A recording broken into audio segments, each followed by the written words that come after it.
त्याबद्दल सकारात्मक सुद्धा आहे। पुढची बातमी आहे रोहित पवार यांच्या तिसऱ्या पत्रकार परिषदेची।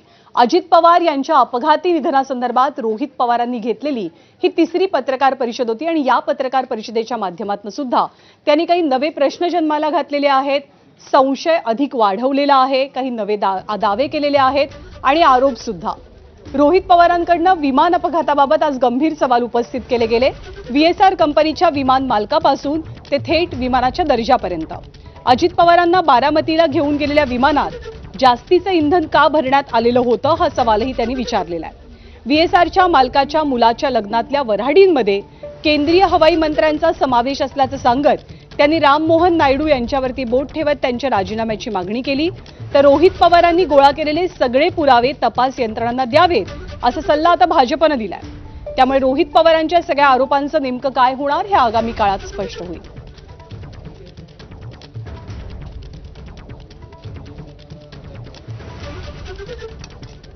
तिथं केला नाही पाहिजे, तुम्हाला परत मुंबईला यावं लागलं असतं आणि पण फ्यूल भरलं होतं, आत अधिकचे टँक होते असं आमचं मत आहे आणि त्याच्यात परत जाण्यापेक्षा डायरेक्ट हे विमान खाली आदळण्यात आलं, हे मुद्दामून आदळण्यात आलं असं आम्हाला आता त्या ठिकाणी वाटायला लागले।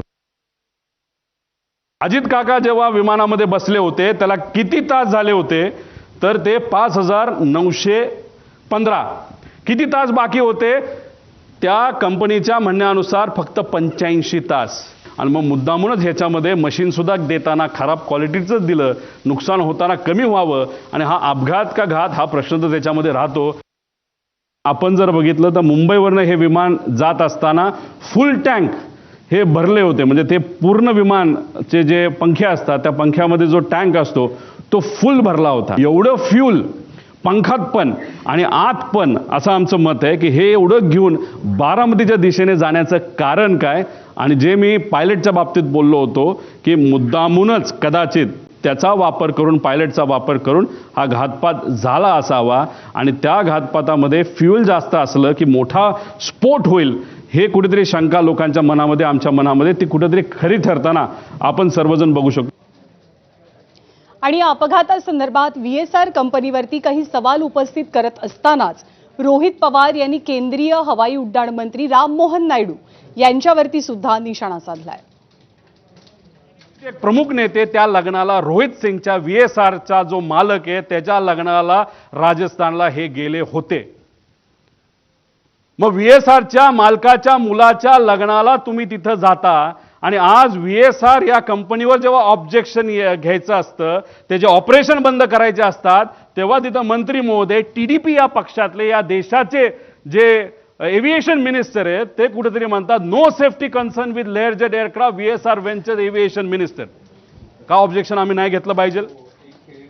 तर रोहित पवार सातत्यानं पत्रकार परिषदांच्या माध्यमातून अजित पवारांच्या विमान अपघातासंदर्भात काही शंका उपस्थित करतात आणि याबद्दल आज भाजपच्या नेत्यांनी कशी टीका केलेली आहे किंवा रोहित पवारांना सल्ला काय दिलाय तो आपण पाहूया। म्हणजे या अशा दुर्दैवी प्रकरणामध्ये राजकारण करण्याचा जो प्रयत्न सुरू आहे तो दुर्दैवी आहे।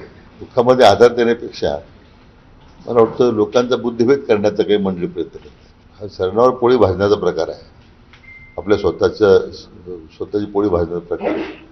माझी रोहित पवारांना या निमित्तानं सूचना आहे की त्यांनी आता हे सगळे आरोप करणं असे त्या भानगडी धंदे बंद करावे। त्यांनी आता कुटुंबात दुःख जागा झालेला आहे, चौकशी अंती जे काही होईल ते पुढे येईलच ना, त्याच्यामध्ये राजकारण कसं करता तुम्ही?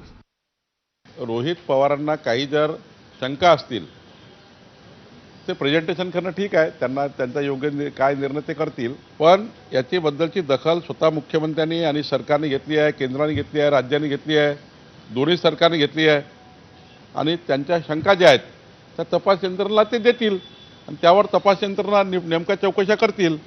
चौकशी यंत्रणाकडे हा सर्व मोबाईल, कागदपत्र, डेटा जे काही आहे त्याच्या आधारावर निर्णय होईल। तर रोहित पवार यांनी विमान अपघातासंदर्भात जे मुद्दे उपस्थित केले त्याला अमोल मिटकरींनी सुद्धा एक प्रकारे समर्थन कसं दिलेलं आहे। अमोल मिटकरी आजच्या पत्रकार परिषदेनंतर काय म्हणतात ते सुद्धा पाहूया। 17 दिवस झाले फक्त ब्लॅक बॉक्स सापडतो तो पण जळलेला।